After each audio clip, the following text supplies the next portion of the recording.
and welcome to Contractor Outlook newscast from the coffee shops. My name is Heidi Ellsworth, and Contractor Outlook newscast is really a podcast that is for all contractors.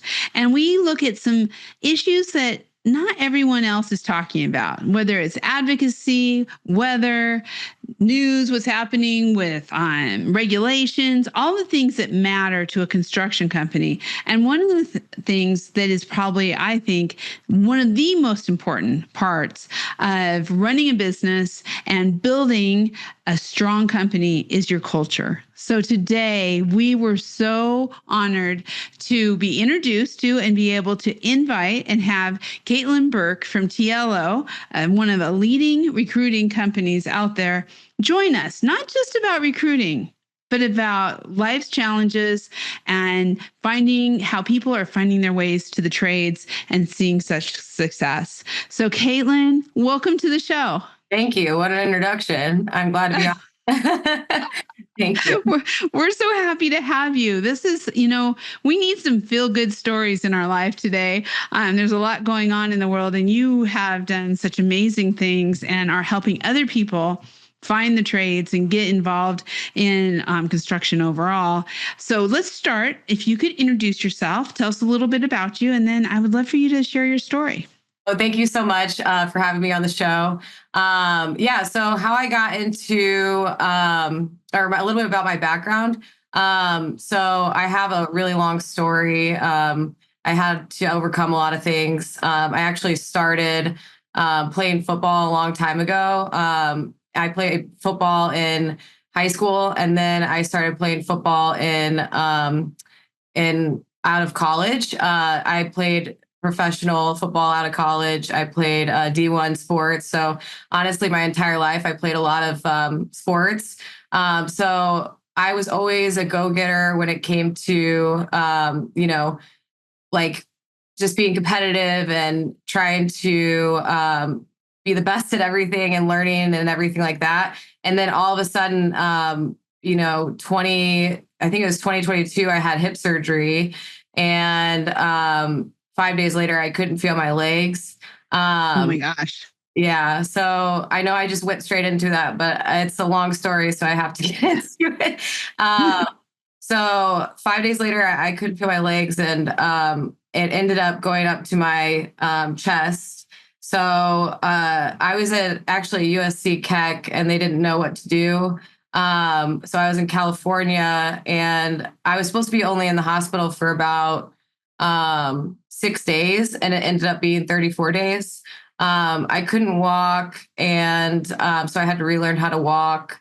They did a bunch of spinal cord tests and spinal taps and everything like that. I had to get 5 days of Plex, which is plasma exchange, and then I had to do 5 days of high dose steroids, and so that helped with finally getting me on my feet, trying to relearn actually how to walk and everything like that. But that didn't stop there. So I ended up getting diagnosed with this extremely rare disease called myelin oligodendrocyte glycoprotein antibody disease. So it's really long. Wow. Yeah. Yeah. So it's called MOGAD for short. I ended up having to fly to the Mayo Clinic, which I actually live in Arizona now. That's another reason why we moved here, because we were closer to the Mayo Clinic. But I'm a very rare person, I guess. So 1 in 7,000 people, I think, in the whole world have this disease.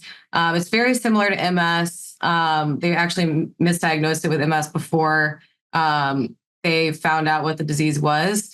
And then after that, I was laying on the couch a lot because I couldn't really walk. I was in a lot of pain. I still am. So I'm actually diagnosed with chronic pain. And I was laying on the couch, and I ended up finding a lump in my breast. So I then I went in to get a mammogram, and I was diagnosed with breast cancer right after. And all this was... Oh my gosh. Yeah. Wow. All this was at the age of 31. So, so I was a whirlwind. This was 2022. So only a couple years ago, the end of 2022. And I was recruiting all the same time. So in the construction industry, And I was actually recruiting while I was in the hospital. So I was doing everything, still working and everything. I feel like it was distracting me from reality. But I honestly, talking to a lot of people, I learned that they have a lot of the similar stories and they share a lot of similar stories with me in different ways, whether they want to open up about, how something similar happened to them, close to them, or something like that. It's really crazy to hear. But yeah, I mean, it was definitely a challenge. But it still is. I still have to go to doctor's appointments all the time. I swear having a chronic illness is definitely a full-time job on top of another job. Yeah. But yeah, I mean, I am now cancer free. So it's been 2 years since my last, it's been almost 2 years a little over 2 years since my diagnosis. And then almost a year since my last surgery. I've had a lot of surgeries. So, it's looking to be, things are moving up, I guess. But I had a lot of treatments and, went through a lot. I just had my last treatment at the end of last year. So, just a lot of things are moving at the right pace, but it's definitely a challenge. That's for sure. Well, and that was really one of the reasons when you and I met. I mean, we met through Stan Robinson, who is a well-known roofing professional, but I really was interested in this podcast because I think there's a lot of people out there who are going through probably not nearly as much as you've gone through, but have these challenges and challenges that they need to overcome. And they need to find a culture that will embrace them and help them through this. What's some of your, as I find it so inspirational that you were still recruiting while you were in the hospital, you were still working. I can just see you there with your laptop on your, on your lap and working away. How have you seen your challenges and how you've overcome them, and also putting in with how athletic and competitive you were too? What's some of your advice to people on how to really kind of take these challenges on and stay in where they're at, or look for jobs and look for companies that can support them? Yeah, that's a good question. So I know like resilience is definitely one of the words that has always been in the back of my mind with this. And it always will be, but also just finding a company that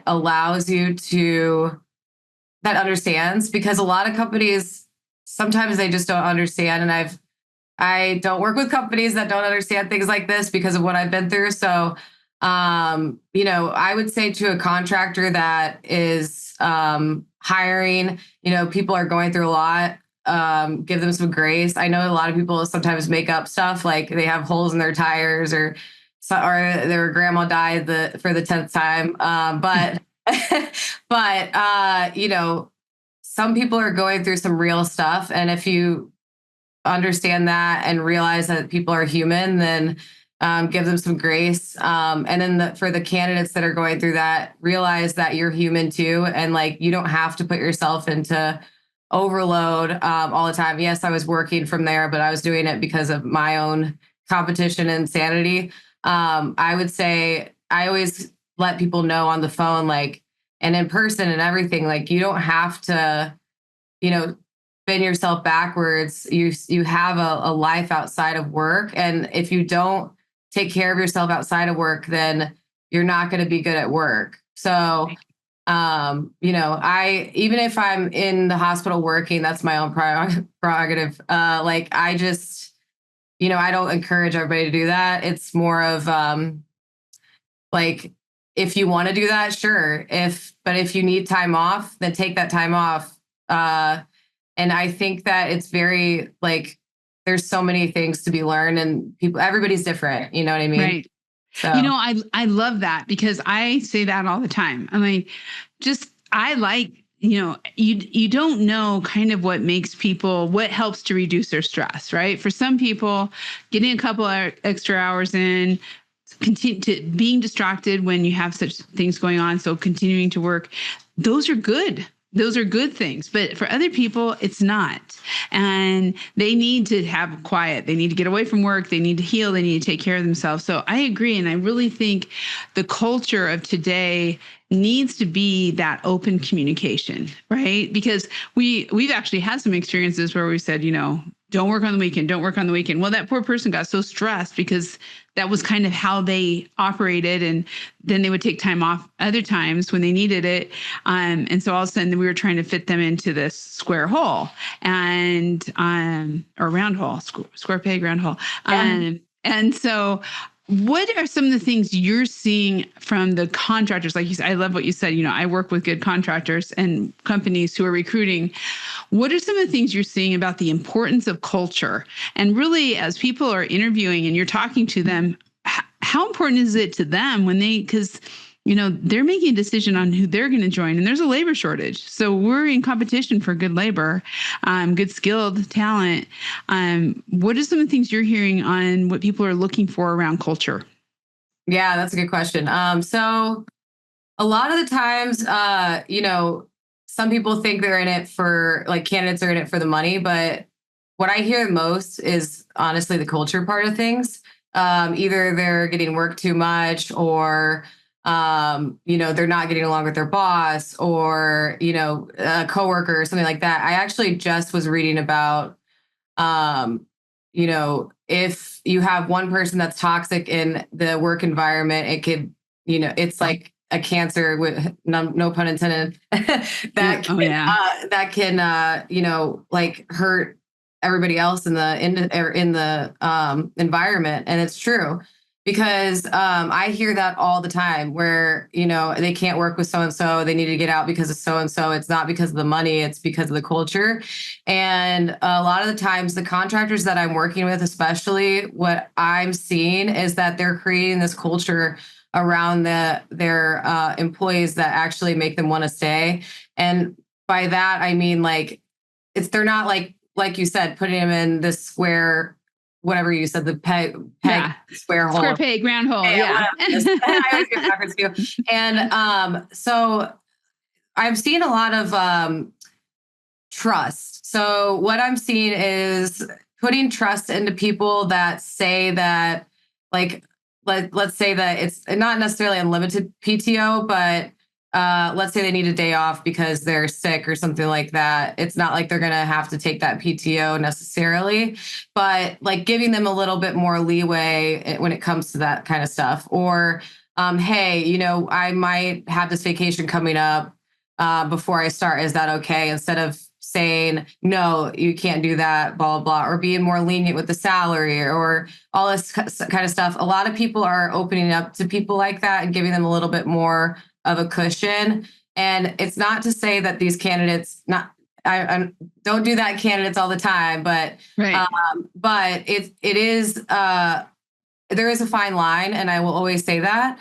But when a candidate and client have that trust in the very beginning, it's always something that will stick with that candidate and stick with that contractor or client as well, and see them throughout the entire process. So that's what I've noticed a lot of too, is just like the trust that you build, and just like making sure that you have that throughout the entire process. You know what I mean? Yeah, I do. And it, people talk a lot about back in the day, people would stay with a company for 30 plus years, right? And now today, or within the last couple of decades, people are hopping around a lot more. But, and I'd be really interested to hear what you're saying. It feels like when there is a good culture, people of all ages are not hopping around, they're staying, because they found a place, to your point, what you just said, where they know they're safe. They can, if they get sick, it's okay. If they have to take care of the kids, but yet they're also incredibly loyal to that company because the company took care of them. Yeah. My favorite thing is when somebody says they're happy where they're at and they tell me why, because I get the sense of like, okay, well, one, I want to work for your I want to work with your company. Yeah. I want to recruit. Two, it's just such a thing where it's like, I don't hear that very often. And when I do, it's just like it makes me happy. Like somebody's doing something right. And, you want to get a little bit more insight. So sometimes I actually give them a call and be like, what are they doing right? And I want to see, because I really like, and I say this all the time when it comes to my type of work, is like, I like building teams. I don't really like just recruiting as just placing people one by one and then moving on to the next. I want to build a team as a whole. So it's like, I'm finding out what's wrong, what you need, and then going from there. So it's like building out it one by one, whether it be your service department or, from the VP down to the foreman, you know what I mean? So it's like finding out exactly what you need and then moving forward from there. And what I see the most is like, I see a lot of people, either if they're somewhere for a really long time and they're wanting to leave, it's because of change of management, or it's because they just want to see if there's something new out there. You know what I mean? So that's what I'm seeing, really. Yeah, that makes sense. Have you seen much around the mergers and acquisitions that's going on? There's a lot, where all of a sudden companies are starting to merge together, and kind of opens the market a little bit, because that's a whole different culture. Yeah, that's a lot, honestly. I've seen a lot of that. So you have to be really careful on this as well, is because a lot of the communication with mergers and they're used to their smaller company and what they're doing there. They're not used to the big dogs telling them what to do yet. And so when they're coming in with the smaller companies and merging with them, then, it could either be a disaster or a really good thing. So you have to treat it really carefully. And I've seen it all across the board where people have loved it or they've hated it. And so, yeah, I mean, I'm dealing with a lot of it right now, where, I mean, right now, I think that I've seen more buyouts than ever before, with companies and mergers and everything like that. And yeah, I'm super happy for a lot of the successful ones that are happening right now, right? But yeah, exactly. Not easy, that's for sure. If you make it look easy, then kudos to you. I know. Well, and I think that's right. What we kind of come back to again is really that culture, right? The culture, you buy somebody, and if that totally changes, well, your employees might change too. Some might want to stay, some probably don't. When you're kind of looking right now out there, looking towards the future, Caitlin, what are some of the things that you continue to see that are going to really impact construction companies around retention, recruitment, just people overall? What are some of the your top things that you're seeing? Well, there is a lot, honestly, that are involved. Where do I start? So it depends on the areas and like honestly, it depends on positions too. So some people I know I mentioned this before, it's a lot of culture with certain people, but also, I mean, if you're paying somebody the same exact rate for 10 years, then they're going to look somewhere else, or at least have an ear out. And so, I mean, you could have the best culture in the world, but they're still going to have an ear out for, to see what else is out there. And I'm seeing that right now. I think that the best way to keep your team happy and keep a great retention is a mix of both. So I think that you should definitely understand the market and where the market is with salaries. It doesn't have to be the top of the range, right? But maybe just at least be in a competitive range with the salaries, always be understanding that of their hard work that they're doing, because a lot of people are, sacrificing a lot of time outside of their family to work these positions, especially the traveling roles and all that stuff. And, they want to be recognized. And I think a lot of these people won't say that they want to be recognized to their employer because they might be scared or something like that. They'll definitely tell me. But I think that the most important part is like not having them, they don't have to say it in order to get that recognition. It's more of, hey, I'm going to give them an extra $2,000 every, year or something like that. Because that's what they deserve. Or I'm going to give them an extra whatever, $1, hourly, or I'm going to give them this extra because they're working hard, because they're proving themselves, or actually even doing like a quarterly review or something like that, and then seeing where they're at. I think that definitely would help with retaining, and that's just, part of it. Yeah. It really is. And I think you said something that really struck me, but I think there's a lot of companies out there that take the employees they have for granted. And then all of a sudden that employee is like, well, I haven't gotten a raise in a long time. I'm not getting promoted. I need a new challenge. And the next thing you know, they're gone. And then you're hiring for that position. And usually when you're hiring, you have to hire at a higher price. And so if you just would have done that up front for the good employees, for the employees who are really, doing good, kind of maybe that yearly review of, are they competitive? Are their salaries competitive? And are we giving them what they need?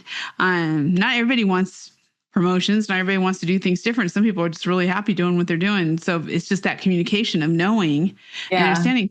Costs a lot less to promote from within than it does to hire. I know that goes against the recruiting. Okay. No, but honestly, what you're saying though is I would rather a team be there for a long. It actually makes me very happy for a team to be there for a very long time. Everyone's always going to need to hire, right? Like, yeah. But I would rather your team be there for a long time. You're building out all that stuff, or just like, hey, maybe I just placed a really successful team and you don't need anybody for the next 5 years, but you're referring me. I'd rather have that than you keep hiring and hiring and hiring, because that means I did my job right. And also like you're doing your job right too, because you're, keeping your people. And I'm picking the right contractors to work for, but honestly, that's, there's so many things that can be said about keeping, employees, and we could go on and on about that. But honestly, the best thing is, like we were talking about earlier, is just communication and trust, and making sure that that you're keeping that line of communication, the door always open. So yeah, I think so too. That's really the bottom line. So I would like to know a little bit more. Okay, so we started out with your story, which is so inspirational, and you are now cancer-free for which is congratulations. I'm just so happy. We've had our own challenges in our family also, and so, what kind of where I know you want to raise awareness for what you've been through, for the diseases that aren't that well known. What are some of the things that you're doing now, and kind of where's your journey, and what are you looking for in the future around education for the people to know what's going on, and also just bringing your story and inspiration to the industries? Yeah, honestly, so I'm not the kind of person to shy away from my story, because what I realize is there's everyone's going through something, just like you said, that you have, some things that have happened in your life. I feel like everybody's been touched by cancer in some way or something, if it's a rare disease, if it's cancer, especially. I think that sharing my story, even on like this podcast or any podcast that I've been on in the past, or podcasts that I will be on in the future, or even on LinkedIn posts or anything like that, I will shout it from the rooftops, just to have one person either relate to me or like feel that they're not alone. Because when I was in the hospital, I felt so alone because my disease is so rare. And then I got breast cancer on top of that. And I actually didn't feel as alone then, because I saw more people sharing stuff. And then I was like, you know what, I'm going to open my mouth and let it be known. You're not alone either. Like I'm in my 30s, early 30s. And I have this rare disease. I had all this stuff, and I've had so many people reach out to me, and I'm not afraid to give them advice or anything like that. It's like everybody's going through something. And even if it's big or small, it doesn't discount it. And I think that I've had people come up to me too and be like, now I'm not afraid to share my story. And if that's all that I'm doing, then that's okay. Cause I all I want is somebody to feel that they're not alone. And that's really what I want out of this. I love it. So, I love it. Oh, you are so inspirational. Everything you've been through and now where you're going and sharing that story, I just think is so important. Just to finish up, tell us a little bit about TLO and how people can get a hold of you.